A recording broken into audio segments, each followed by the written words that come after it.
All the cycles. Podcast. Spelled backwards. Pod. Leap. Dumb. Leap. Dumb. Pod. Spelled backwards. Pod. Leap. Dumb.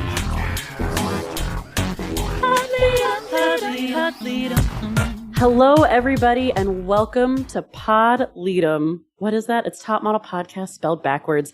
My name is Hannah Jane Ginsburg, and that was very detailed. I'm JW Crump, and allow me to blow your ego a little bit.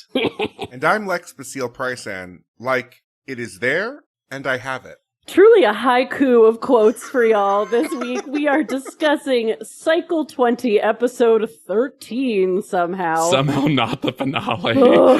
The guy who becomes a bat. No, thank you. And at first I had a fun title, which was The Guy Who Gets a Couple's Heart Massage. I like that. But then I got angry and it became The Guy Who Shouldn't Have to Defend Himself. Yeah. I love that you went on your own personal journey with the titles. And if you want to go on your own personal journey by sponsoring us, you can click on the Clixel in our show notes and go to Spotify for podcasters to donate and become a sponsor today. And I said I would never remind you again, but I'm gonna, because so many people, after we reminded them, started supporting us again. So just check. It worked out. And we have another new person who I'm sure this is their real name. Government I think name. so. Yeah. Yeah, I've seen the ID. Because we have a sponsor named The Girl Who Poured Beer in Tiffany's Weave, open parentheses, flashing red, not model, close parentheses. Brill. You know, that's one yet. of my favorite names. I love people named that. And there are so many different spellings. And it takes a lot of bravery to admit you're not a model. So you can be just like the girl who poured beer in Tiffany's Weave, flashing red, not model, and go to the Clixel in the show notes Just rolls below. off the tongue. It Beautiful name. Yep. You've got a not model dollar. How do not models even make money? Open and hard with a digital flart. Before we even see That's the the digital gentlest part of this. before we even see it, Corey's congrats, Jordan, with no expression. Poor Corey. Corey's angry at so done. many things right now. Yeah, all justified. Yeah. But the first quote is something that was not said that episode that we saw. Ever. 'Cause This was never said ever in human existence. It's all about the pow. Pow. In quotation marks, except the last one is missing. Missing. I read it as it's all about the pow pow. I don't know. It had those two I separate know. exclamation marks. See, it needed internal exclamation or internal quotation marks. Mhm.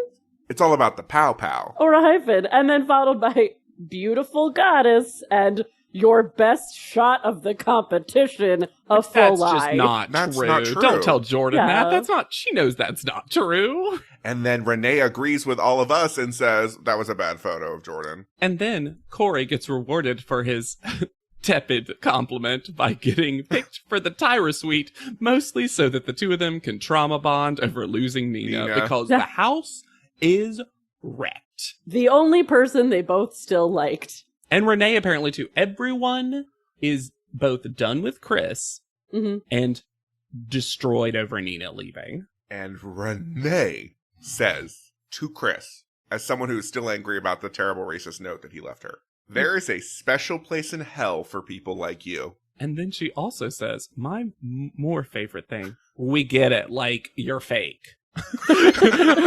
Like, just a statement of fact is really funny to me. Like, we get your deal.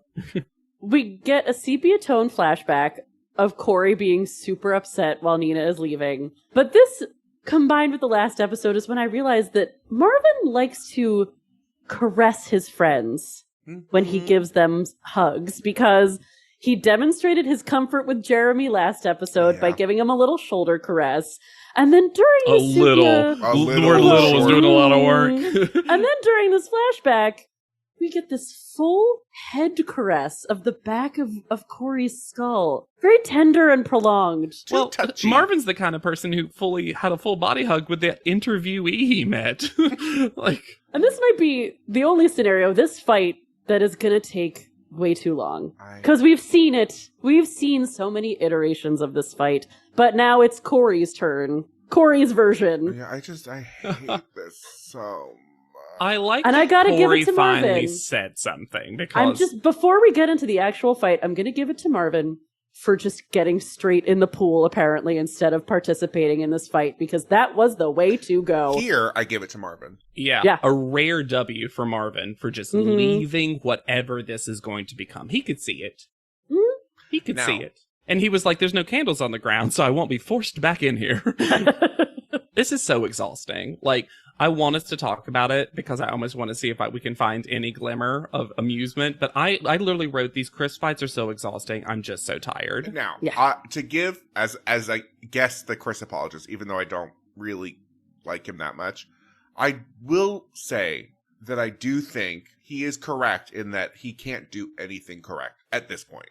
Now, I'm not saying that the way he behaved at panel was good. I'm just saying at this point, he can't kind of do one thing or the other without everyone not liking him. I mean, I think Corey, as you were about to say, JW, has earned the right Yes. to tell Chris a lot of truth because he tried. We He did. saw how hard Corey tried with Chris.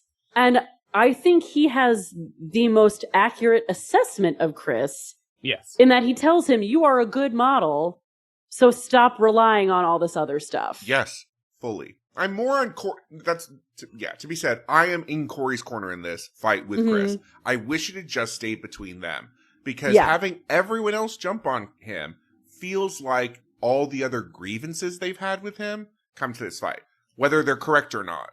Just like I like Renee, but a lot of her energy towards Chris is about that racist note. I think. And that's the thing. I don't need to see him keep throwing coded racist, misogynist language at Renee. Yes. In response. Not Smack fun for that anyone. right off your face. I was like, yeah, let's threaten some physical violence. Cool. No, agreed. I hated watching this. I hated having to write about it. It just sucks. Well, and there is a part of me that thinks every time they have this fight with Chris, I'm like, at a certain point, this man wants this attention. Yeah. You are giving him something that is activating his complexes because he sure gets into it. He is ready to have these fights. He doesn't walk away. I feel like Chris could learn just Marvin yourself out of these conversations sometimes, and it'd be really good. I also think that despite the fact that this season is longer than normal, and it feels like we've seen every version of this fight, it also still feels like we're not seeing everything somehow. Because it feels like their relationship with Chris individually and as a collective house is worse than what we're seeing. Agreed. Like, because to your point, Lex, I do think it's at a point where he can't do anything right no matter what, but I also think that he must have done more to get there. Yeah. Because how do you get this house so riled up? Other than, and I'm not saying this is what's happening because I do think it's more what you're happening, other than there sometimes has a dynamic in situations where you choose one person to put everything on. And I'm not saying that's what's happening, but I'm saying on the flip side, there's that like the person that's just like, oh, they talk too loud. Oh, they don't talk loud enough. Oh, they smell like too much cologne. You know what I mean? Like, I don't think that's what's happening here. I though. don't either. But from the way the show's presenting it, the way the show's presenting it is as though it's that situation. Well, and Chris is really being given a lot of room to control his narrative, which he's entitled to. Everybody is entitled to that space to kind of steer that narrative. But it really feels like they all tried with him. It really does. Especially Corey. Corey especially. He's the only one that like I said, the only one in this fight that I'm like, well, this is interesting because we haven't seen Corey do this. With anyone, really. No, he's always been the like peacemaker. Let's end this fight. Let's just let it go. And he had a full intervention with Chris about it. The fact that he is the one driving this fight forward, I think really says something. Yeah. And then afterwards, our new power trio, that stayed together for a full episode already of Renee, Corey, and Jordan go out to the commiserating pillows to talk. And then Chris finds Marvin. And this is where I 100% agree with Hannah that Chris is looking for this attention now. Because instead of just walking away, going to bed, doing something by himself, he seeks out poor Marvin, a phrase I never get to from say. The pool. Yep. Marvin says, I have no interest in having that relationship with Chris, but if I have to manipulate him, I will. Well, there's the Marvin. There's competitor Marvin, we know. But I kind of love that whole sentence from start to finish because, Chris is asking for this. Yes. Tyra Flail. She kind of looks like she has a Freddy Krueger hand. This photo is bad. It's real bad. Might be one of the worst of all time. Her eyes are so sleepy. Her breasts are so low. Well, because she's going into children's dreams. And these saggy, baggy suspenders that she has on. Mm-hmm. Only the strong will smize. Which Marvin gets it. Marvin gets it. But then we see a preview of an unseen Johnny hat. Sure do. So, sorry, editors. The episode is in the wrong order. Yep. And then they somehow get that it's going to be a working out challenge, which I don't know if I would have put that together. Wouldn't have figured it out. And then someone says, working out in Bali is difficult. And then Corey says, working out anywhere is difficult. No, Corey says that working out in Bali is difficult. Oh, and then Renee says, anywhere. No. Oh. Talk about Renee. Switchies. Renee is fully dickmatized because this is a new person. When she's talking about kids? We thought that Jeremy was the weirdest option for the third in this relationship. But it turns out the weirdest option is the giant nail photo of Don looming over them while they hook up. I, along with the show, at this moment said, bye, Renee. Yeah. I am swimming across the river. Oh, is that a photo of your grandmother? Oh, no. Ooh. Yeah, but also, you just said you want to have kids with Marvin. Bye! I don't know you. You're someone I do not know. Somebody that I used to know. I like that Marvin says the baby will have his eyes, as if you could just predict that juice. Yeah. Oh, we'll give the baby my now? eyes. And I thought that I was going to be the only person that had to have a reunion with this person. But no, Hannah and JW get to share in healthy Laura. Healthy Laura. Fitness instructor. Can I tell, right before they leave, they have such a nice breakfast at home. That's the fanciest looking breakfast I've ever seen.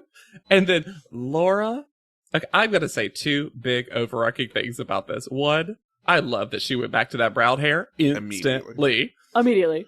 Two, we've compared Jordan to Laura a little bit on the podcast, right?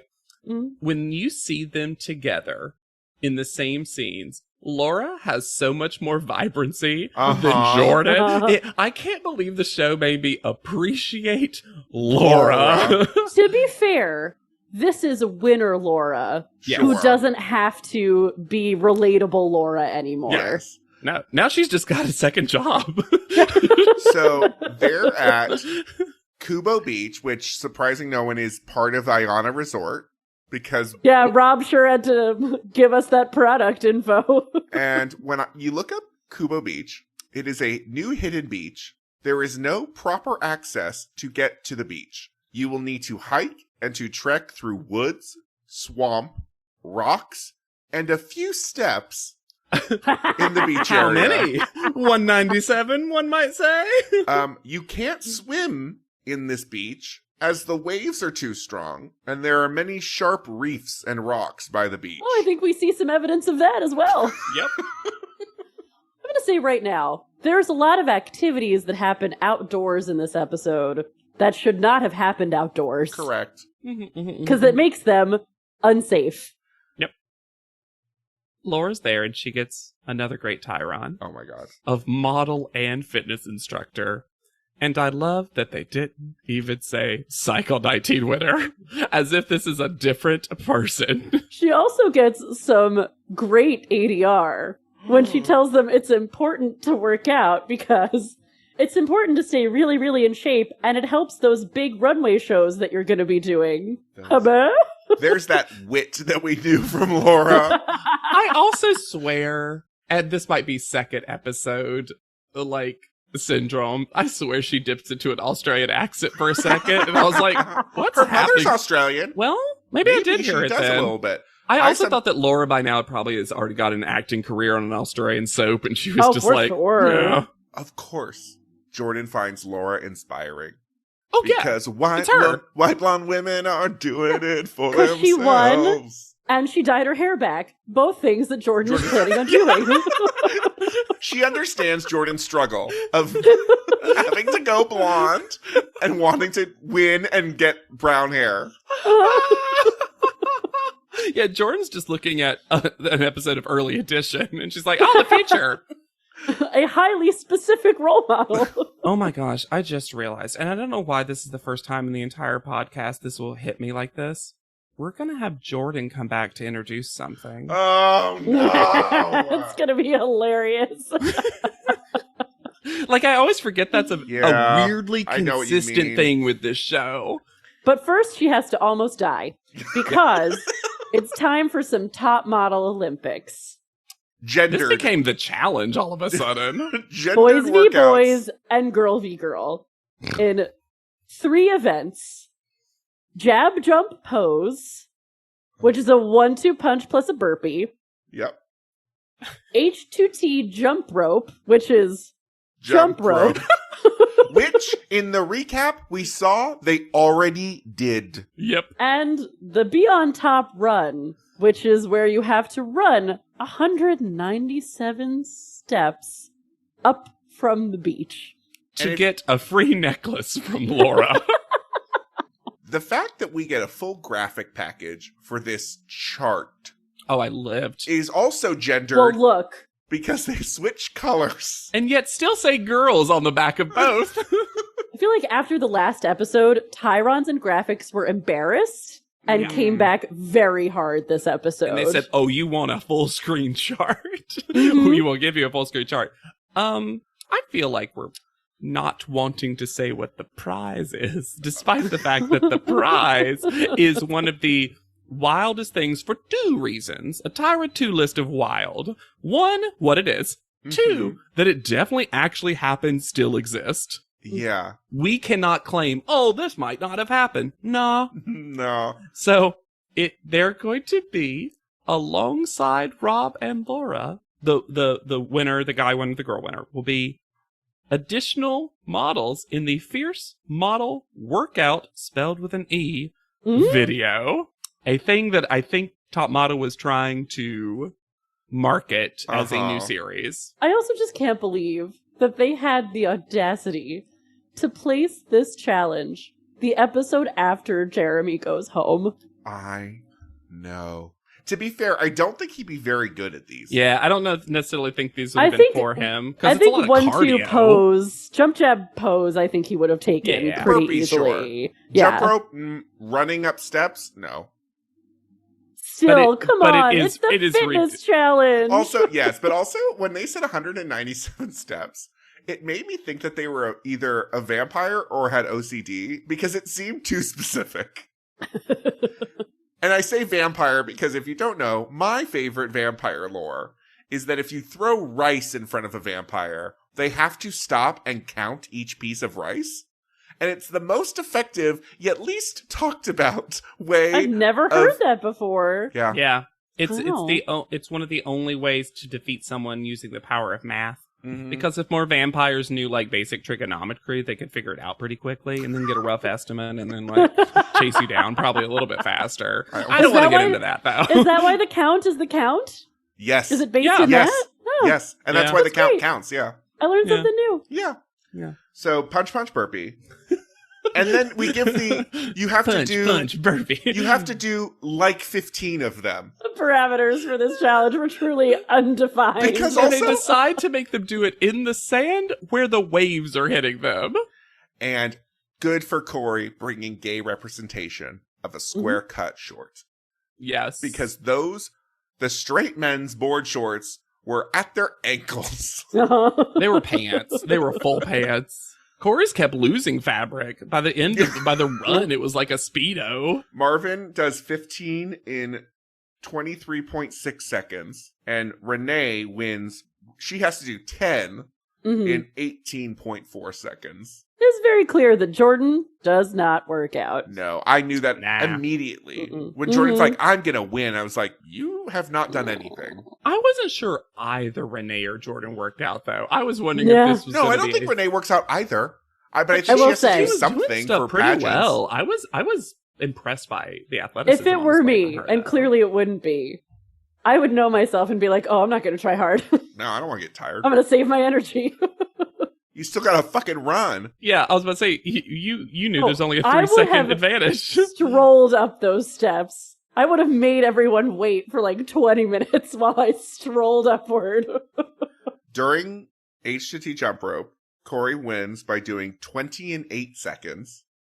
Which is because impressive. You know what kind of kid he was on the schoolyard. Oh, yeah. Because I was that kid. I was too. I love jump rope. And Chris can't jump rope to save his life. We should mention, too, that both Marvin and basically no one's ever won a challenge. Like, none of the guys have won a challenge, really, so they're all, like, really itching to do it. And I don't think Renee's won a challenge, right? No, she has. Yeah, she won Go-See. Yeah. She won work challenges. And was part of the winning photo team. Yeah. It's kind of negative for the dudes because you realize all three of them haven't really won much. And you're like, ugh, not a strong top 3 in that regard. No. Renee does 20 in 10 seconds. And then we see little check marks. Yeah. And then I thought for a second that those contests, those first 2 events were going to mean literally nothing. Well, they don't mean anything. Rob literally says they don't matter. Yeah. Just win this one. Because also, Marvin and Corey each won 1. Should have started at the same time, 100%. Yeah. Correct. So, Renee's honestly, I think the better way to do this is have everybody run separately and compare the times. Yes. Correct. And then like shave off a couple seconds depending on how well you did in the first 2. You get a penalty of blank. Yes. Yes. Because you can't beat someone in a stair running challenge if they're ahead of you, because how do you pass them? Yeah, especially these stairs get narrow.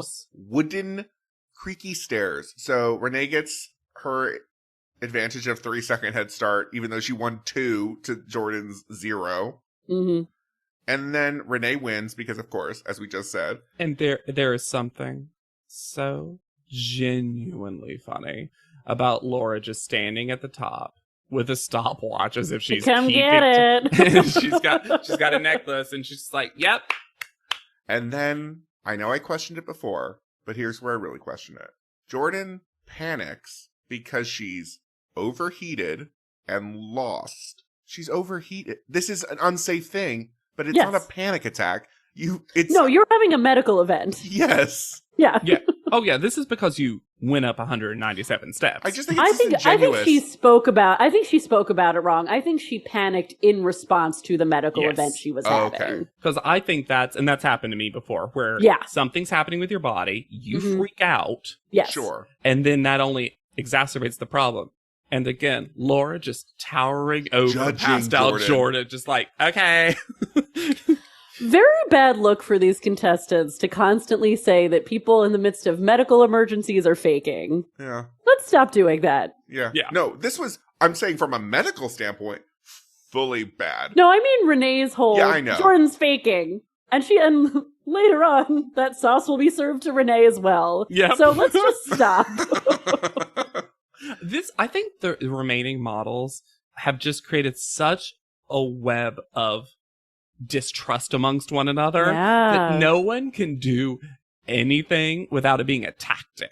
There are no pure motives anymore. When I'm like, she's just tired. she just ran. It's so hot out. And then the men run, and surprise, surprise, they end in the same order they started in. Because that's how that's going to... I will say Corey called up, though. We saw some footage. Corey would have won this. I think if they ran separately, Corey would have won. Yeah. Oh, yeah, I think so, too. But also, They don't win a prize, really. They win a punishment because I found the videos, as you can, go on YouTube. Y'all, Lex says find, but it takes nothing because this is still on the official America's Next Top Model page.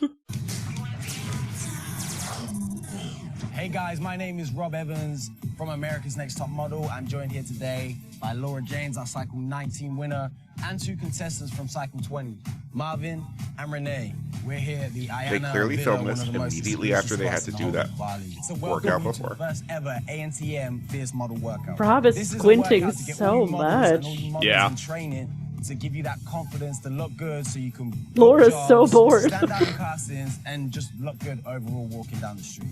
This is also a great workout if you're not a model and just want an amazing body.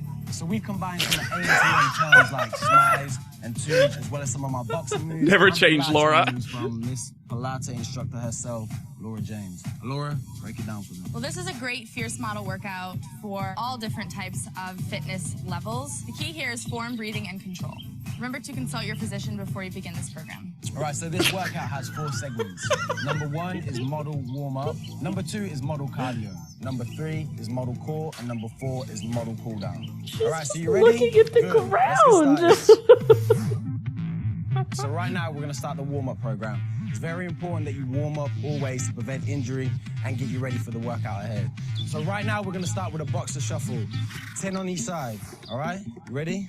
Let's get started. Go. Renee's 1, like, no one taught me this.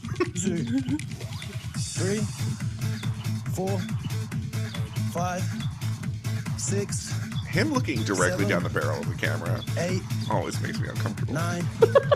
Marvin's face is so panicked, by the way. 1, Oh no, he's terrified. 3, 4, Oh, those brows. 6, 7, 8, 9, 10. So up next is 10 air pose jumping jacks. And don't be afraid to strike a pose when you're in the air. Ready, set, go. 1. And then they proceed to And do no one 10 does. regular jumping jacks. And Renee stops halfway Yeah. through. All right, so this next exercise is called blade hands. All right. You ready? Go. 1. Check it out. Oh, there is one part that I do need to show. It's the, hold on. So now we're going to do 10 seconds of scooch kicks. They look like this. You're basically doing blade hands and kicking the back of your butt. And as a male, I prefer to do them this way. Kicking my hands with the back of What? my Guys, is it gay So now if we're your going to do foot 10 touches your own seconds of butt? scooch kicks. Is everyone I ready? guess. Ready, set, go. 1. As a It's man, okay, it's feminine. as a man, I prefer to do it this way, as he covers his butthole But, with his hands. and also, Laura looks at him when he says that like she did not know that was going to be said. Like, oh, okay. Laura is so much better at copy than Rob. And that's saying something. A lot. Yeah. Renee and Marvin learn that they also win a spa day at the, quote, largest aquatonic pool in the world. This This is a place looks- prize. This place looks gorgeous when we get I- there. Want to spend a day in an aquatonic pool. Yeah, when I first, because they don't explain what it is. No. When I finally looked it up, I was like, oh. It's like a aquatic labyrinth of Yeah. different It's like- things. A pool meets hot tub Meets lazy that you river. just yes. Oh, and this one has the most stunning view. This is a great prize. I do love this prizes. Spa days at the hotel persist as a prize Oh, every yeah. single time. These scores are wacky. Chaos. Mhm. Nothing. So, Renee and Marvin, who won, get 10s. Sure. Sure. Corey, who got second, Mhm. gets a 9, but also Jordan, who gets second, Jordan, who won nothing. gets a 9, despite Chris getting an 8, because Jordan just gets to get a 9 because there's only 2 of them. Jordan should have also gotten an 8. Yeah, there are 2 people who won nothing, and they should get the same score. Yeah. This should have been Renee, Marvin 10, Corey 9, Jordan, Chris 8. Like, Yeah. it's right there. Then at the spa, it seems like Renee admits, because it's so oddly worded, Mm-hmm. that they are indeed Oh, yeah. fucking. Mhm. She says, when I'm in a relationship or just when I'm having sex, I sometimes don't focus on the things I should focus on. And I was like, ooh, Renee let something slip. But as a janitor's son, this is a dream come true. I'm sorry, I laughed. My backup quote. My backup quote. He's like, is Tyra watching me here? I mean, it is so smart of Marvin to just keep repeating that. Mm-hmm. I would do it every time I did anything. When I had lunch, I'd be like, as a janitor's son, the salad means everything. Like, I would just do it all the time. They go back to the house where Renee pretends to like this Tyra mail photo. Why did we see it again? By now, you should get your shot right off the bat. So Corey thinks something that's more interesting is going to be happening, which is a one-take wonder photo shoot, which I would have loved. We haven't gotten, you know what? It's been a long time since we've had a less frames, more frames thing happen. As an incentive or a prize, yes. Yeah. Well, now we just have challenge or to get to look at it halfway through. Mm-hmm. Yeah. The challenge scores, I thought I'd like them a lot more, but I'm realizing how often it takes the twist away. Yeah. Well, and the show is just so uninterested in helping these people become better models. And then we get late night footage. No. Can you imagine hooking up in a room where Chris is a bed away? Ugh. As Corey calls it, fornication nation. And Corey says he wants them to focus on the modeling. And I'm like, yes, because you're not the one having sex. Look, the next morning, this duo continues to be so more dynamic than I ever thought. Because Corey and Jordan are sitting side by side, enjoying breakfast and wanting gossip. And Corey goes to Marvin, "Did you get funky?" And Jordan just adds, "Like a monkey?" Jordan's so happy the attention's off of her. Then we get a very cute video phone call with Corey and their boyfriend at the time. I would also say that the quality of the video is some of the most sus quality. Well, it seems like their partner was at work. In a basement? Yes. At a classic drag dressing room of not good place. It was nice to be reminded that Corey is also very young, because he comes off as so much more mature than the other contestants all the time.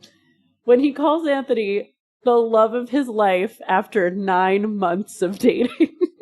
Not to be a cliche, but 9 gay months? That's nothing. I thought he was going to say 9 years. Like, that's what my brain was ready for. Corey's boyfriend is still in the South Philly drag scene as Maria Topcat, South Philly's leopard queen, which really explains the makeup that was going on. That makes it sure sense. does. Speaking of queens, Corey gives an anyone can be a queen for a day speech.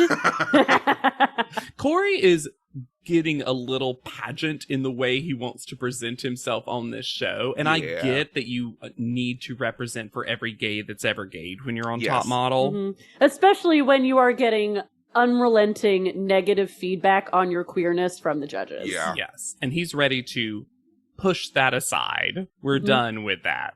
Well, I also don't want to, because it's really crappy. Chris goes on this tirade about Renee that's so much stuff that I'm not going to repeat. And then at the end goes, and she's also so short. What the heck? I was like, is that been a plot line at all? Nope. Apparently, Chris has canine hearing and heard Jordan's dog whistling before and is like whistling back at it. Yeah. It's pretty bad. But I do think there is a difference. I do think that Jordan's stuff, I think there's and I'm being generous. I know this going into it. I think Jordan, some of the stuff she says, she doesn't know what she is saying. I think she's parroting some stuff. Maybe. I mean, we know she hasn't met a black person before, so yeah. Exactly. But Chris says words that you know the definitions of. Yes. Yeah. I also think it hits different because I think that Jordan legitimately respects Renee as a competitor.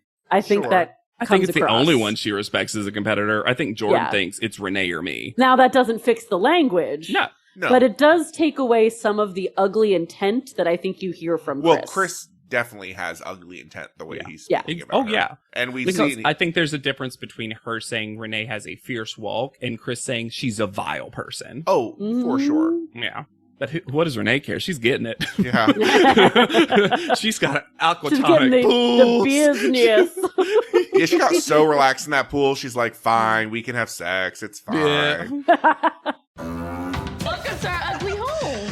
Reddit is back for a historically hideous season. It's our 100th ugly house. This place is mayhem. That is impressive. And if these walls could talk, Do you cry a lot? I do.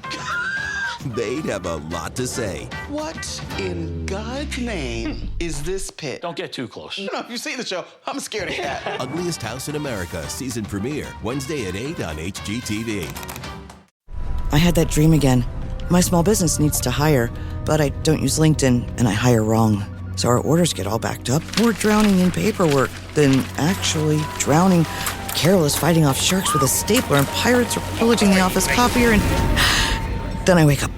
Don't let hiring nightmares ruin your dreams. LinkedIn Jobs' new AI assistant goes beyond the resume, using unique insights to deliver a smarter shortlist. Post your job for free at linkedin.com/quality. Start hiring today with LinkedIn. So we arrive at Puragoalawa, which is the Bat Cave Temple, which is one of the six sanctuaries of the world. It's very like it is like a sacred place in Indonesia, where Jordan says that all these people are wearing traditional clothes when people are fully wearing like modern. The most non-notable clothing. They're I'll wearing say just it. they're wearing clothes. They're Yeah. wearing There like are button-down shirts. Model basics, if you will. there are select people who are performing traditional dances, Sure. Mm-hmm. who are clothed in a way that matches that performance. Yes. Yes, but to say They're the that only ones. they are certainly the only ones. It's like this was an interview that she said about something else, and then they were like, whatever. Like the editing team was like, who cares? And I just want to come out. So I'm a little mad at the show. I love bats. I love bats. I love We're a bats. I pro think bat they're pod. amazing. I think they're adorable. Yes. One of my favorite all-time Twitter follows is bat sanctuaries, and seeing like photos and videos of rehabilitated bats. I love it. Oh. Canonically, rats with wings are pigeons. Yes. Leave bats alone. And also, look, I think it's funny that we're a podcast that agrees on three things that we love. Mm. Bats, Whitney Port, Khloe Kardashian. Name a more Love is a iconic strong trio. word. You Love can. is a strong word for two of the three of those. More iconic trio. Bat, Port, Kardashian. Chloe. Chloe, yeah, I'm sorry. I also find it offensive to keep saying bats with wings when you're at somewhere where these bats are bat considered sanctuary. sacred. And I love that someone who has no fear of any animal is Johnny, because Johnny's made new friends because he doesn't. Great. Yeah, new Johnny's hat. or Johnny's old gotten hat. to interact with so many animals this Yes, cycle. he has so many new friends, and none of them are human. Yeah, Johnny's hat that we saw previously was bat. Turup. Great. And Renee's face, because we finally see a fear manifest in Renee in real time. In real time. New fear. Yeah, where New she's like, fear unlocked. yep. Lex, Renee's face equals new fear unlocked. Yay. We're one person. Tyra doesn't like bats either, apparently, because she is not here to do the makeup. Also, I found it funny in my research. The bats at this temple are a species called Geoffroy's rosette. Jeffrey's rosette. Mm. Those are not the bats that we see in this episode. They had to bring in other bats. Well, this is the funniest part about this, is that they make funny. it seem like they're going to be posing with lots of bats. Yes. And that And they're going to be instead they're- all over them. Mhm. And that they're going to be in an actual cave. Uh-huh. There are 3 bats hung on a scaffolding. Yeah, because these bats are large flying foxes, which, you know, are And I'm also going to say it, adorable. in the end result So photo, you can cute. barely See them. it. Oh, yeah. Except for the Flixel. They are among the largest bats in the world, by the way. Like, they were like, oh, you want bats? Here's a bat. And They shocking weren't no quite one. large. So I much do know animal importing this cycle. Yeah. Jez Smith is still here. Well, he has to always do two. I know, but it's just so weird to me that it's not going to be the finale, fragrance which ad? is Uh-huh. yeah. Also, they have to even use some of the same pictures they highlighted of him from last week. It is the exact same 3 photos. Perfect. This is where we also find out, lore drop, that the mirrors in the grass photo shoot was called Fields of Fashion. Since when? Chris said, I haven't had best photo since Fields of Fashion. Since when? Yeah, he's also said, I've gotten this far alone, which, bye. I love, too, that Jordan says bat chic, but it sounded so much like bat shit. I found something during Marvin's shoot. This made me both happy for Marvin and sad at the same time. I think we know what you're going to talk about. Yeah. Because he says that he's trying to give masculine poses. Because we have not said, have we, that they are being hung upside down? Hung upside down like bats. Posing like bats. Wrapped in fabric. Covered in fabric. Mm-hmm. Marvin says that he starts with masculine poses, but then couldn't help but give one of the Corey poses, and that he felt pretty cool, and that it felt good. And first, I was happy for Marvin that maybe he is exploring new sides of himself. Mm-hmm. Secondly, it made me so sad that these judges have made the male contestants live in fear of being anything less than 100% masculine at all times. Mm-hmm. Absolutely. And that literally a Corey pose is making a shape with your body. Yeah. It's high fashion, basically. Don't do. Because think about it. Obviously, we know everything that happened with Corey and continues to happen, but also Phil every week. Mm-hmm. They were like too feminine face, can't do it. And like Phil was another person who, despite our misgivings with him, was trying more interesting stuff usually. Yeah. And they just like crushed it out of him eventually. And it gives me more sympathy for Marvin constantly doing the same thing. Yeah. Yeah, to be fair. I'll give Marvin this. He did say a line that made me laugh. Because he was like, yeah, this is my first time hanging upside down with bats. And I'm like, yeah, Marvin. Sure. I don't know what I would be shocked if this wasn't. Imagine if it wasn't. Chris is like, oh, this is like my 4th. Yeah. This is a small thing. A gold lip looks great on Renee.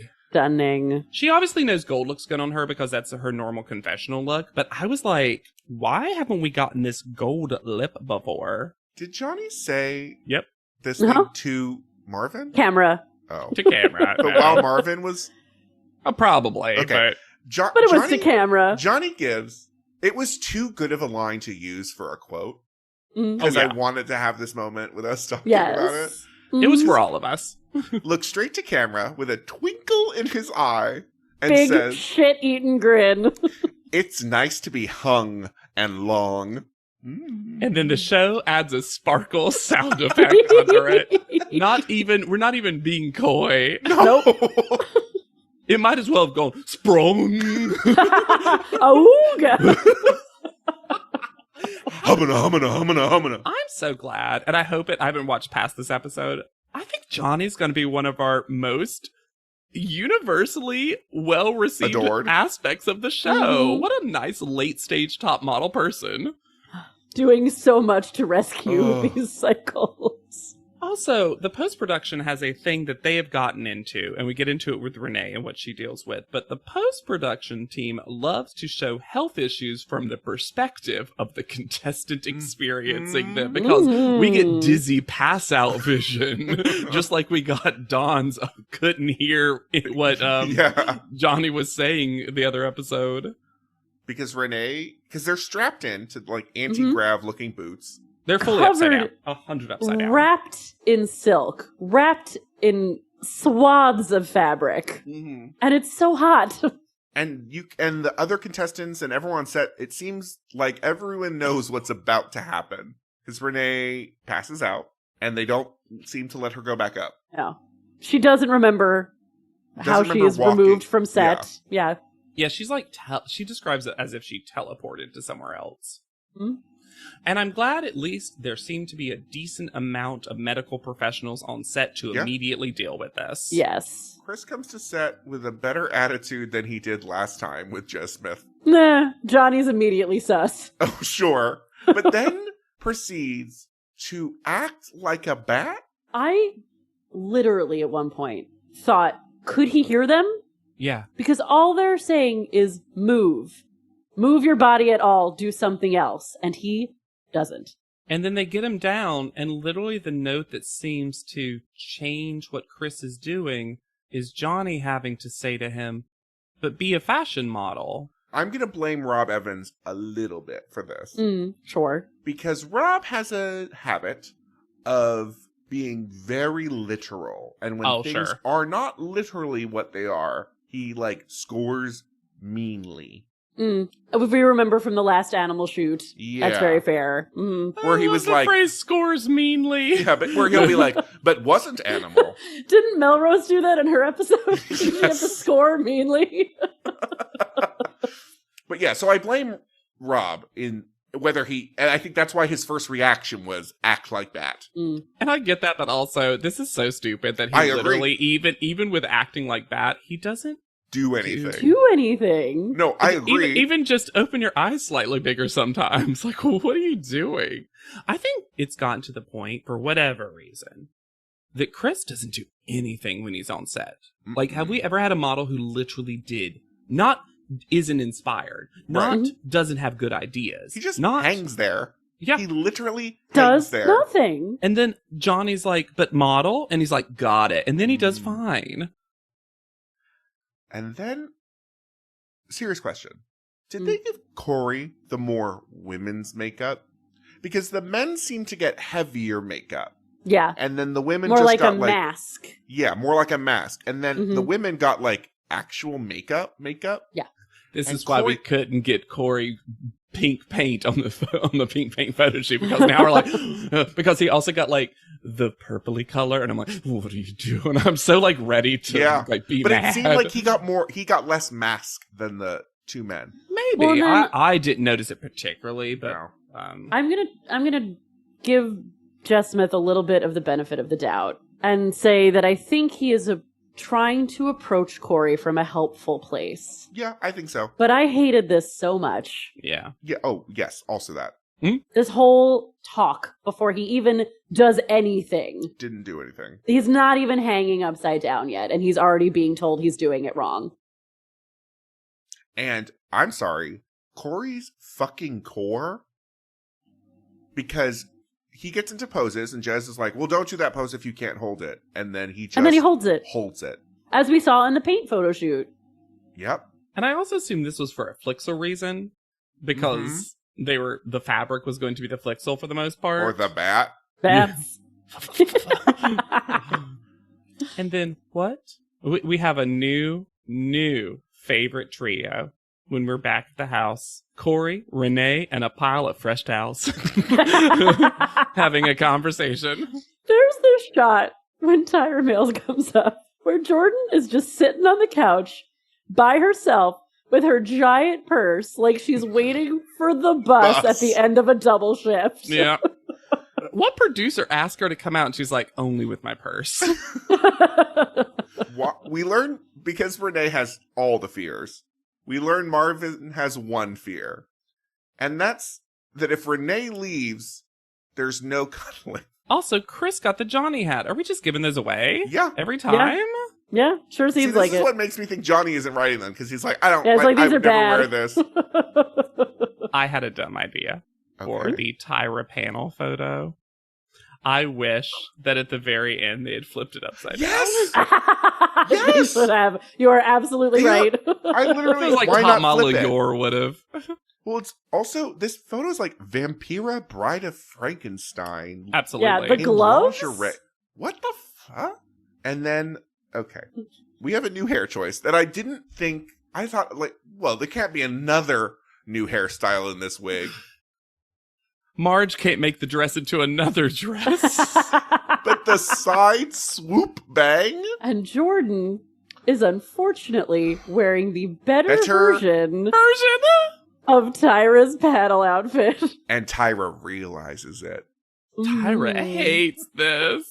So much that while she's explaining how the scoring works for the 8 millionth time, she fully wanders away in her mind and has to recenter herself. Well, it's also the heaviness of the black eyeshadow that Tyra is wearing. And you know how last week was difficult? Well, it will be difficult again this week. And there's that moment where they cut to them where everyone's clearly like, yeah. What? And she's like, 2 will be eliminated. Oh, fuck. Right. Which, Before we y'all, start- did any of y'all remember that we had No. double? 3 double eliminations? Zero memory of this.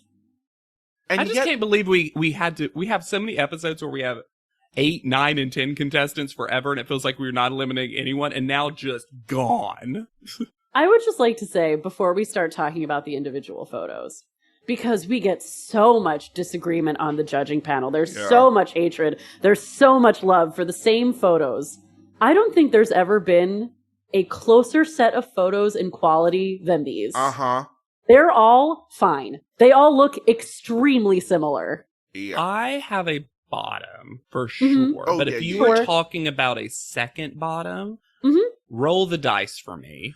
Yeah. Well, for me, I could find a reason to eliminate any of them. This is the classic challenge that they don't even address, that you're all doing, you have the same setup, you're wearing the same outfit. thing, but that's not You were talked about. limited in movement. It's kind of, huge finger quotes, a beauty shoot in some ways. Yeah. Because truly the only big difference, because you can't even see their lower half. Right. But some of these photos for me that will get praised and denigrated in the same breath look exactly the same. Exactly the same. Like the models are doing exactly the same thing. Yeah. Ooh, denigrated. I don't know if I've ever heard that word before. I like it. And because we can't go another minute without talking, comparing bats to flying rats, Jordan is the first one up. I will say that I think her face in her photo is one of her most stunning, if not her most stunning face. I agree. And it looks so relaxed despite being upside down. Her left arm and hand in the bottom of this photo looking like it's holding an imaginary light stick. It's so odd. But man, you cannot argue with that face. The face, yes. The hand is... I will say her mouth is weird. It doesn't bother me, like though. I it. like it. I'm less intrigued than you two are. I mean, the whole photo is fine. I just really think her face looks stunning. And she actually looks like she is looking at something specific in this photo. Agree. Her eyes, and like far away, not close up, I think it is very good. It's just, if I have to like give it a little bit of critique, I think the mouth is funky and the hand is wild. But yeah. Super did not love Kelly using sign language as a punchline. Sure didn't love that. I also hate Ubooch. Well, I feel bad because it's almost like they stole a joke from us, because it feels like a little pithy joke we would have made. And I was like, no, we should have been able to define what an upside down tooch was. But why is it obviously a booch? up douche? Well, why is it a booch? She's not a boy. It's not a boy. It's not an upside down boy tooch. Follow your own stupid rules. Look, if we're going to make these language rules, we have to We say have to follow them. No wonder Tyra writes sci-fi when she does write books, because she loves making up languages. Corey is next. Oh, good. I get to hate Rob again. The photo first, I will say, might actually be my favorite. Really? Yeah. I think it's the only one where the body shape is good. I don't believe this is his best photo. I think his hands are stunning. Yeah. He's the only one who has good hands. Yeah, the only one where the I body just wish shape the other one works. wasn't underneath the fabric. Yeah, but it still looks beautiful. It doesn't bother me. It looks really wing-like to me. long, though. He does look super long. Yeah, I really like it. It would have been my top. But this whole, you walk on set and people are going to think you're the makeup artist because of how you present yourself. Ooh. And then he says it's like he's being brainwashed. And then I'm glad that the show left in Corey, almost his voice shaking because of what he's about to do. So angry. Yes. And scared. Like, this is high stakes. Yeah. Yeah. He might get eliminated for doing what he's about to do. He's like, I want to speak on this. And then he goes on this really interesting, nice, I've never heard it exactly worded like this before personally, journey of, I want to embrace androgyny. I want to explore that. I feel like that's why people will hire me when they hire me. It's what made me want to model. Yeah. Yeah.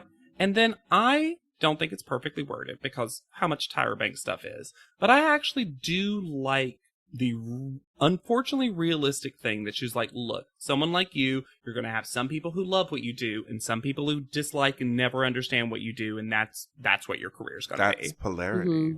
Yeah. But I actually believe that is polarity for once. Yeah. Like I do not love it's your job to change Rob Evans' mind. Oh, gross, because gross, obviously gross. that can't be done. And No. it's not his job. Yeah. And no, and it lets Rob completely off the hook. Oh, absolutely. I totally agree, Hannah. Yep. That was a terrible capper. And that's why I'm always like, come on, Tyra, you're so close. I think Tyra does want to be a queer ally, but she needs like one or two more books in the library that she's read. Well, she stopped at like Mr. J. You know what I mean? Imagine a world where Miss J judged Corey. You know? Because that's what I think we get from Johnny. Yes. Because even Johnny has been like, let's push this more for this photo. Let's bring... Yeah. Renee is next. Her What do y'all think of this photo? This is so disconnected. Yeah. This is so weird. Her neck looks like it's 12 feet long. Like it's been like stretched. But then she's also trapped. Yeah. This is a little bug on the windshield for me. Maybe it's because the hands are like on the exact same plane. I don't like this photo. It's still pretty relaxed though. Well, because she's about to pass out. But it's pretty. And that's it's what's passing important. out, but pretty. And that's fashion. I don't Random think acts of modeling, passing out fiercely. I don't think she's giving duck lips the way Rob Evans she says. sure isn't. No, not Jeremy at all. was on the show, Rob. We know what that looks like. It's not my favorite, but I don't think it's as bad as they're making it out to be. No. Also, the constant turning of this photo during the show of like, why? I almost wish they had turned everybody's photo upside down and just been started it and then. Yeah, it just that always weirds me out. It's so weird when you do that and you see it from a different perspective, and you're like, faces are so weird. Another classic Kelly nonsense sentence. You look like a kite that got caught around the electrical cord somewhere. Like a lamp's electrical cord? Do you know what a kite is? Do you know what a power Kelly's poor line child is? after their loveless dinners takes their kite to the living room. Like, I'll just take my kite out by myself. I hate you, Mom. And if y'all haven't watched our previous episodes, that's not a mean impression Lex is doing. That's an accurate That's a mean impression impression that Kelly did. Kelly did. About her own child. Yeah, I don't like this photo. And yet, my two least favorite are coming up. Agreed. Chris is next. Worst photo. Where are this is his the only hands? Where's his arm? Where's his hands? His face is falling. Yeah, it's like gravity is working only on his face. Yes. By far the worst his face has ever looked in a photo. And his face is stunning in photos. This is ridiculous that it's When that did his bad. mouth get so tiny? So this Batman mask is so Oh my gosh. I will say, left bat is serving. Oh yeah. Oh, yeah. Oh, also, left statue is serving, looking at Chris, being like, "What?" Oh. Yeah, this is the only photo that when you were speaking early on how samey these all were, this is the one that stood out to me as like the bad one. Oh, for sure. Yeah. Oh, yeah. Which I guess he does go home this week, so I mean, worked out, I suppose. And Marvin is last. It's funny to me. There are so many photos where Marvin is doing the exact same facial pose. And this is not that. And I don't like it. Also, I don't understand. He's clinging to something? Yeah. Why is he holding onto a branch? I don't know. Also, Kelly gets confused by black fabric, Uh-huh. but also still wants to fuck Marvin. Yes. I actually think this might be Marvin's worst photo of the cycle. I do like the thought from Kelly's nonsense that every castle has a chief bat. Mm-hmm. She knows the hierarchy of bats, but I'm pretty sure bats Castle are bats, specifically. Oh, sorry. I was Uh-huh. thinking of actual bats. I think they're matriarchal, but whatever. Every time I go to visit a castle, I immediately say, can you take me to the chief bat? If you turn Marvin's photo slightly to the side, it looks like one of those like old beach photos where he's like laying on a surfboard and like flexing. I love it. But if you look at them, if you just scroll through these row You of can't photos, Corey is the only one who's doing something different. And why the fuck is Tyra melting to the floor over this whole photo? Well, it starts with Brian Boy, who decides to have an opinion. Yeah. And gets on his knees to demand variety from Marvin. And then Tyra is so put off by that she decides to get on the ground and demand less variety from Marvin.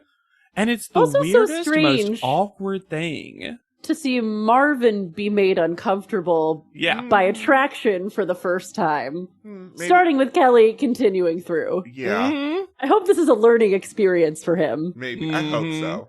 Then Tyra gives her score and says, that is nueve in Indonesia. And I wrote, there are some sentences that you will only hear on America's Next Top Model because how she got there. Because she's apparently given, I also realized, I was like, we've heard Nueve so much, and it's because Tyra constantly gives Marvin 9s. Yes. And decides to always say Nueve to him, which fine, whatever. But to us, to say that is Nueve in Indonesia, I'm like, why though?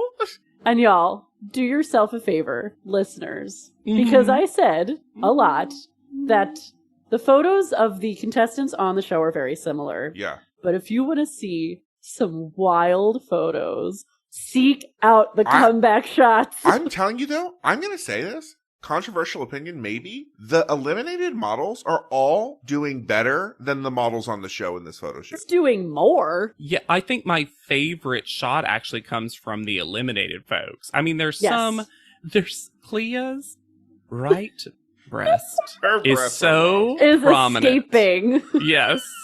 Her face looks lovely, though. I think her arm position's cool, too. I think Alex looks pretty amazing. Yeah. I think Nina served in this photo. She did. I think Gianna does, too. I think Gianna's good. Mike's is bad, of course. No. Jeremy's already off collecting Pokemon cards in his head. He wasn't doing this. I think that his face isn't great. I think Dawn's actual bat-like body position and the way the fabric fell is kind of amazing. Yeah, he worked that fabric. And he's helped by the fact that he got the silver gray for sure. But But I'm sorry, I can't get over Nina's. Yeah, Nina's looks great. Phil's is a real did vibe. Did they let him get rid of his hair? I think they just gave him twisties. Oh. Well, Phil's doing the thing where you put your arms away from camera so his proportions look a lot shorter than it is. And poor Mike. I know we do it every week, but Mike, God bless you. He has no thumb. Yeah. So it looks like his hand is backwards. It does. I really hope Mike's happy somewhere. He is. Yeah. And then... Okay.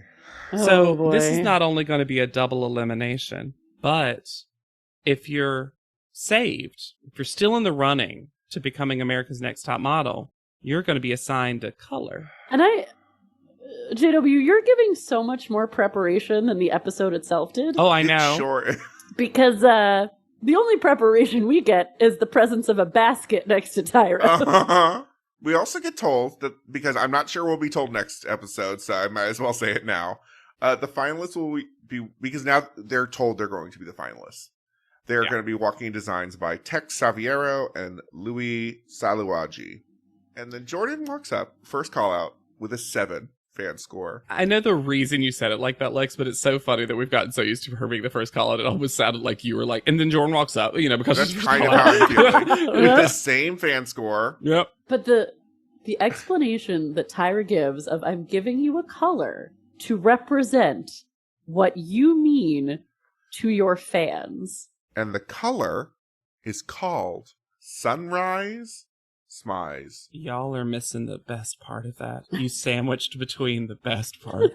Because Tyrus sets it up, sort of, and then says, and that color is an orange. That color is un-orange. And then names it. And I'm just like... And that name gets its own Tyron with its Font. own specific font. And it's just 'Cause like a they necklace all she has to do. wear. Yep.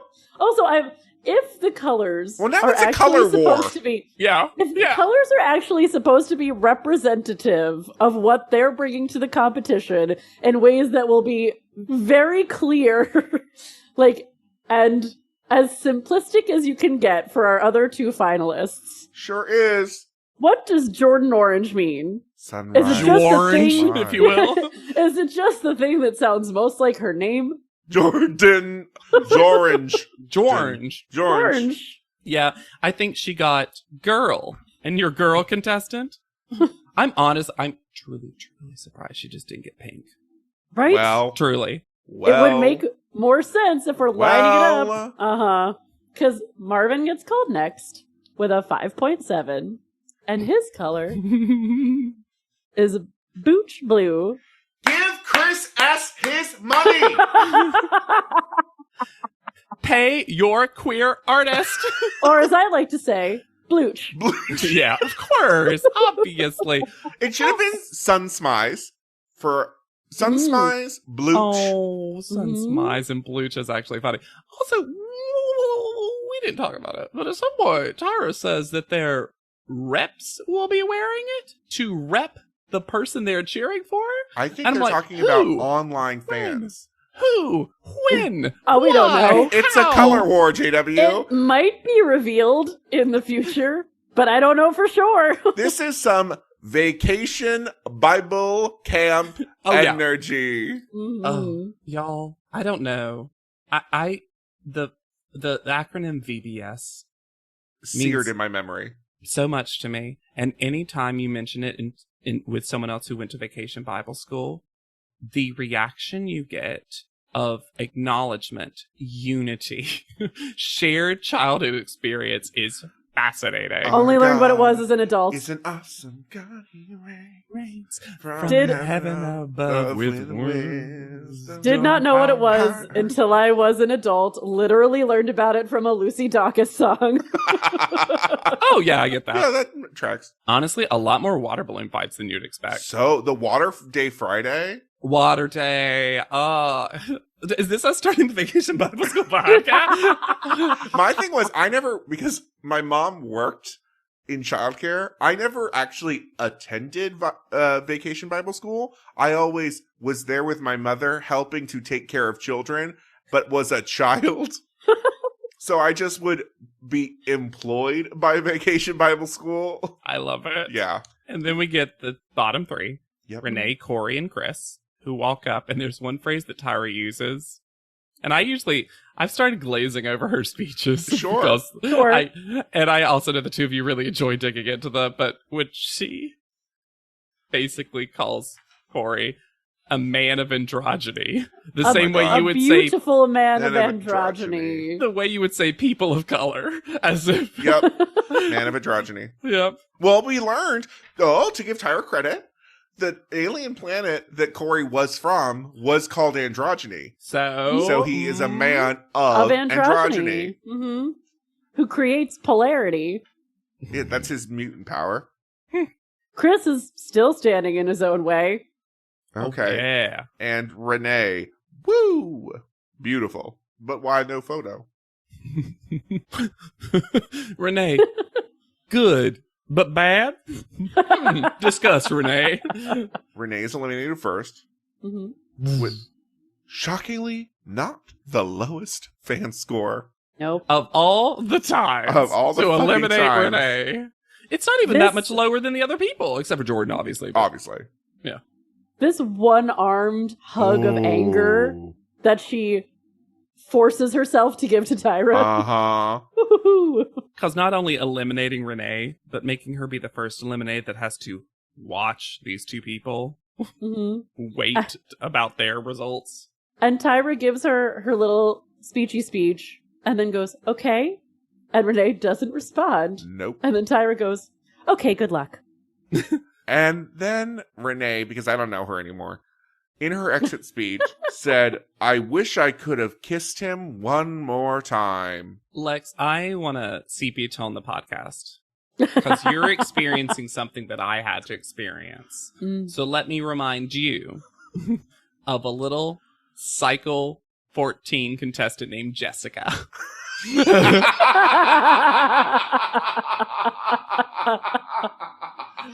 Where I started out being like, yes, this is it.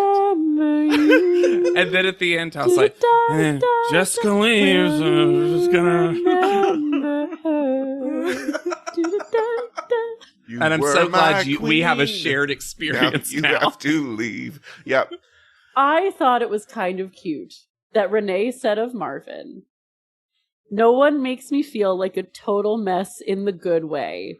Like you do. That's cute. A song. It's very song think lyric. Renee is not someone who gets to be, as you've said before, JW, silly and goofy that often. Yeah. So I'm glad she had a little moment of that in her life. And I hope she had more. I think she, in the edit of the show, when she was in that relationship with him, she just felt a little bit more relaxed. Mm-hmm. Yeah. And so I think she had funnier quotes because, well, we'll eulogize her in a second. I want to get ahead of myself because we got to eliminate Corey.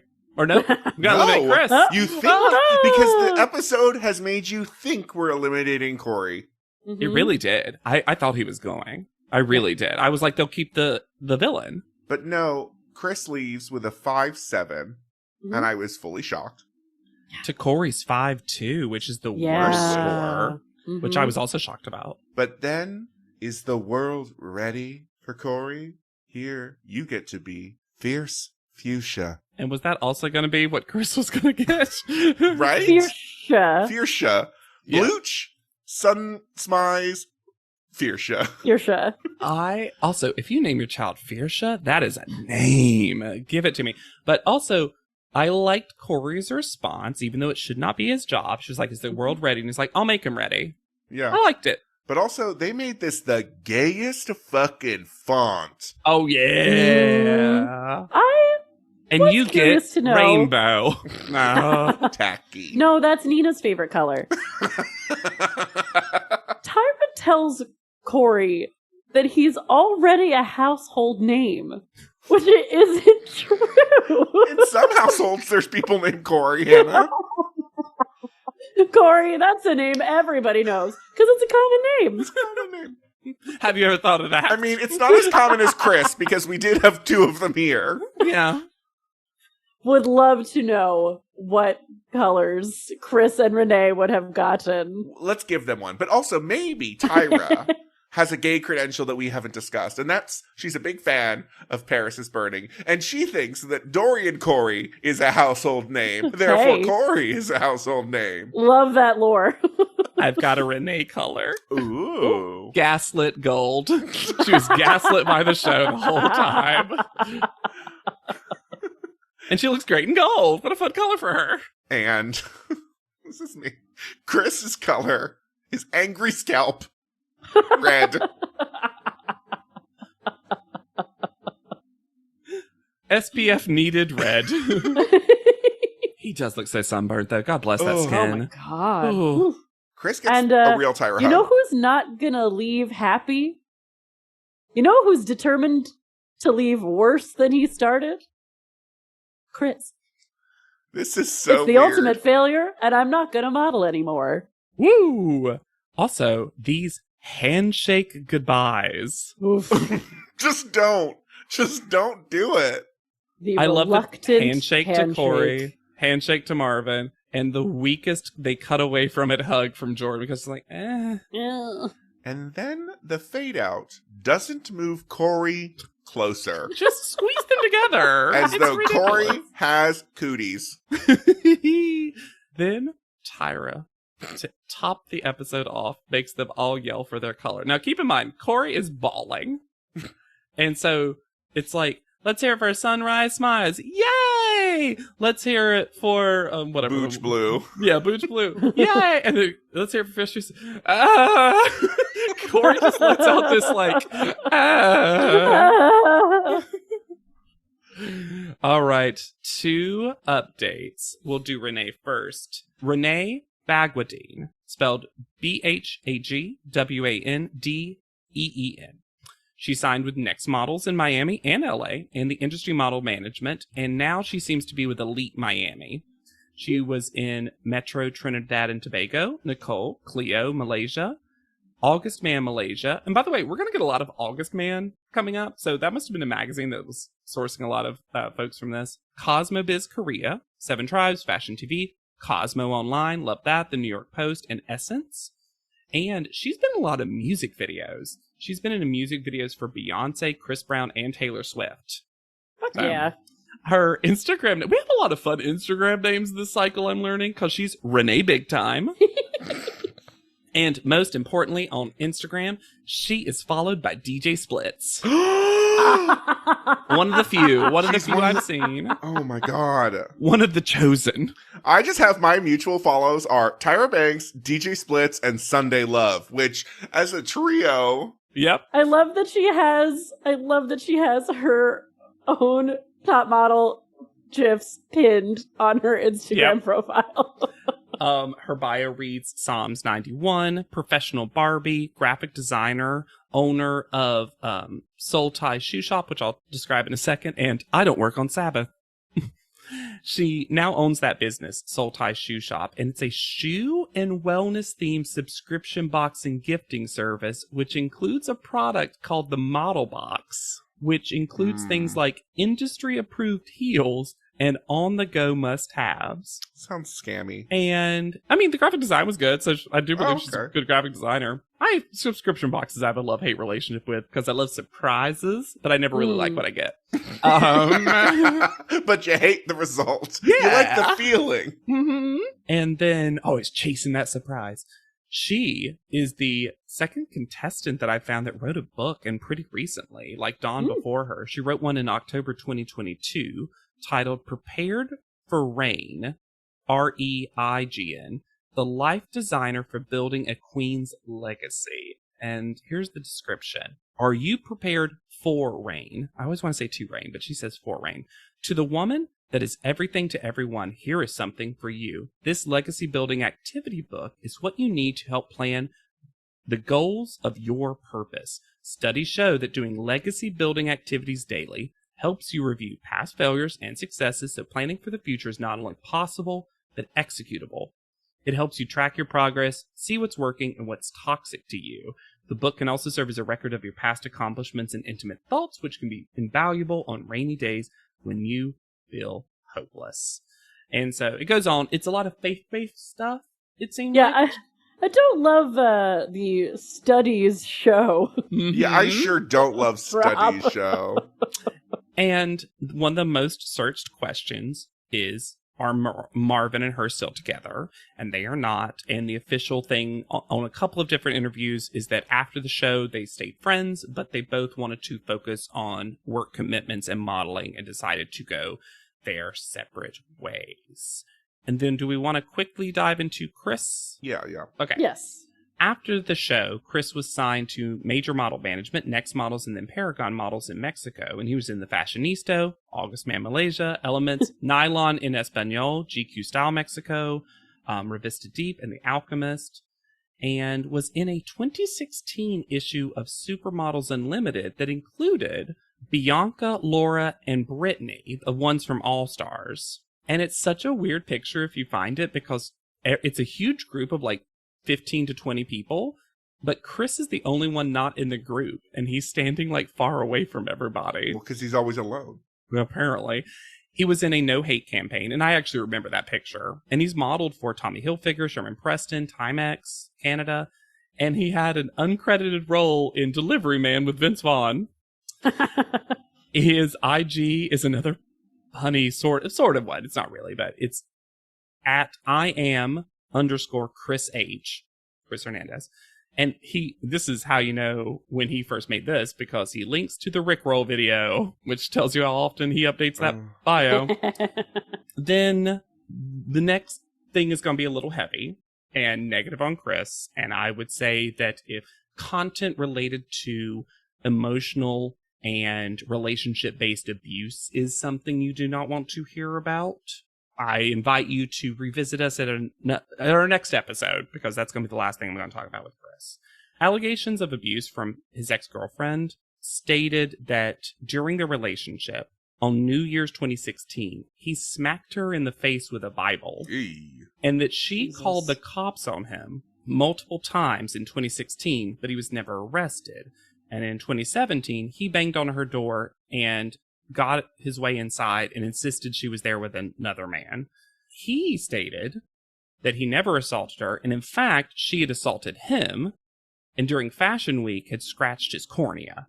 And both of them claimed these different things, and he was acquitted of attempted assault, but found guilty of harassment. And that is something that, that's all the info I could find.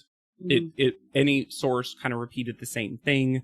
So, I wanted to read all of that because, especially given some of the stuff that we saw, I think it's important to not just skim over that and kind of like wash that away. But I also wanted to say, like, he said this and she said this, and, but I do think multiple times over an entire year with a record of that says a lot. Well, and I will say the way he is styling himself now, according to his Instagram profile, he really seems to be leaning into a kind of aggro idea of how he is presenting. Yeah. And one thing I'll say that I noticed, and maybe I just haven't noticed it with other recent contestants, but I noticed with both Renee and Chris, and I think this goes to people being more active on social media during the time that the show is airing. Both of them get hate comments about their time on the show. Renee's, because this is what social media is, and it is racist, and it is shitty. She gets a lot of comments that were like, you were the angry black woman. You were disgusting to watch. You were this, that, and the other. And sometimes she claps back, sometimes she ignores it. And Chris was like, you were disgusting to watch. You were sad all the time. It's the, whatever. So it's like they can't post. It only seems to happen when they post something about Top Model. Right. But it's kind of disheartening to see that, like, I think they were on TV at a time where we had not had an online bullying, maybe let's leave these people alone, editing is a bitch kind of conversation. Right. So a lot of people really believe this stuff because it's comments from a long time ago. People aren't doing it super. Although one about Renee was from like 4 days ago, and I was like, oh my God. Leave this person be. So sorry that was a little heavier to end the where are they now, but the thing is, despite the complication of the Marvin relationship, I found her so delightful. Yeah, me too. I found her to be an absolutely delightful contestant on Top Model. My thing with Renee is that I wish we had gotten to see more of her not in relation to other people. I think a lot of her time on the show, which gave her a lot of story, gave her a lot of narrative, gave her a lot of screen time, but it was versus Jordan and then coupled with Marvin. And I wish I really, really liked her in the audition episode where neither of those things were really true. And we just had the inkling, the one sentence in the episode about Jordan, and it seemed fun. Yeah. It felt like they found these relationships and they edited in every moment of it. And I liked Renee so much more when she was just not talking about other people. Like when she was at the Go-See and she was like just interacting with people at work. Being a good model, yeah. That's the trap of the editing of the entire cycle, though, right? Because we basically said the same thing about Jeremy last episode, where as soon as he wasn't defining himself in relation to other people, he became much more fun. Charming. And fun to watch. Yeah. And I and both of you called it out so many times, but the social media scoring aspect and how it very clearly negatively impacted Renee because of bias and racism and all of that. Yeah. Because even when she did her absolute best photos, it was she still was like never 5. even close to the top. Nope. I just don't understand why. I wonder how that's going to be presented with Black contestants moving forward, if there's going to be any sort of course correction on the show's behalf. Or if they're going to, sometimes Tyra does this thing and the show does this thing where they're like, and that's real. That's how I think it's framed. Yeah. So.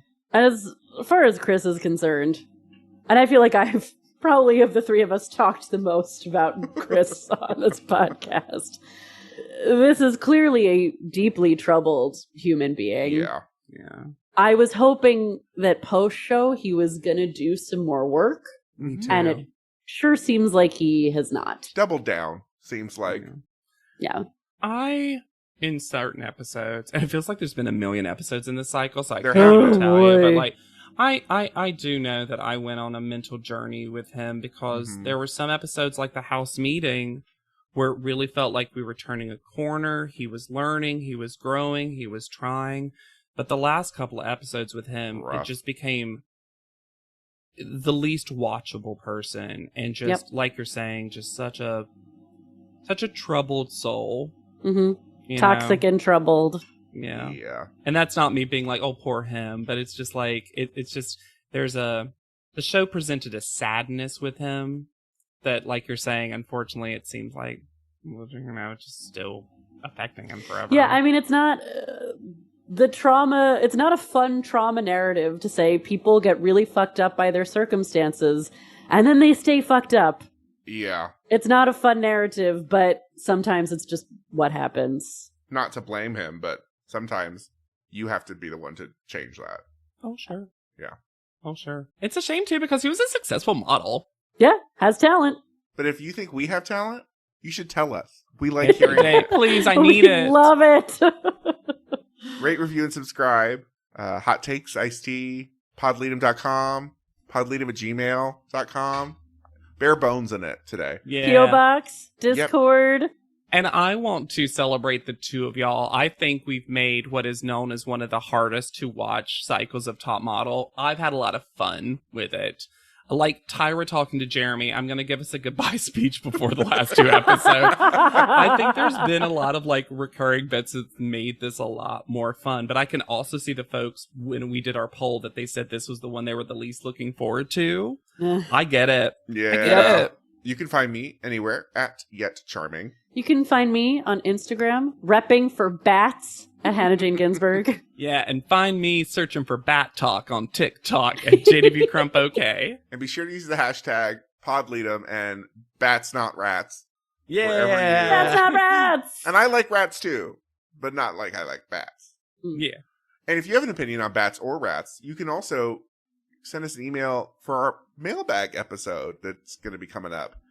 We love all your questions and scenarios and hypotheticals. Yeah, and feel free to just like, we've had some fun too on mailbag episodes with questions like, what are other shows that you think are underrated? Because y'all, we got to spend in person IRL time recently, and literally all of us were so happy to spend time together as friends, as besties, without talking about Top Model. And we all kind of purposely didn't talk about it. Talking about other reality television competition. We did. Survivor, Ink Master, Go for the Gold.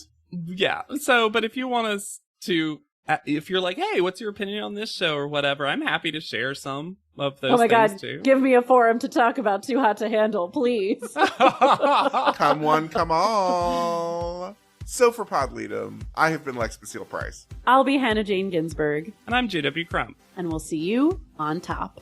Podleadum is not endorsed by America's Next Top Model, Tyra Banks, 10x10 Entertainment, or any of their subsidiaries. It is intended for entertainment and informational purposes only. America's Next Top Model and all names, pictures, and audio clips are registered trademarks and copyrights of their respective trademark and copyright holders.